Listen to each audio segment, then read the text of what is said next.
આપણે ગણિતની અંદર વિષય પુનરાવર્તન 4 પુનરાવર્તન 4 ની અંદર પ્રવૃત્તિ 15 આવે છે. પ્રવૃત્તિ કઈ આ પ્રવૃત્તિ 15 ની અંદર પ્રવૃત્તિ 15 આ પ્રવૃત્તિ 15 ની અંદર 5 થી 9 ને આપેલ કોષ્ટકમાં એવી રીતે લખવાના 5 થી 9 આંકડાને એવી રીતે લખવાના કે આડો ઊભો સરવાળો સરખો થાય. આપણે એવા અંકો ગોઠવવાના કે નો આડો ઊભો પણ સરખો થાય અને આડો પણ સરવાળો સરખો. કેટલા અંકો લેવાના? 5 થી 9 5 થી 9 અંકો લે. કેટલા અંક લેવાના?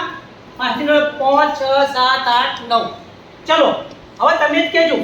અહીંયા પહેલા બાજુમાં મેં કેટલા મૂક્યા હતા? અહીંયા 5. ચલો અહીંયા 5 મૂક્યા. ઉપર કેટલા આવશે? 8. નીચે કેટલા આવશે? 8 ને 5 13 ને 7 20. અહીંયા કેટલા આવશે? 9. અને અહીંયા કેટલા આવશે? 9 5 14 ને 6 20. બરોબર થઈ ગયા? 8 ને 5 13 ને 7 20 ઊભો. 9 5 14 ને 6 20. આ રીતે પ્રવૃત્તિ 15 ને 5 થી 9 નો ઉપયોગ કરી આપણે સરવાળો કરી શકીએ. બરોબર.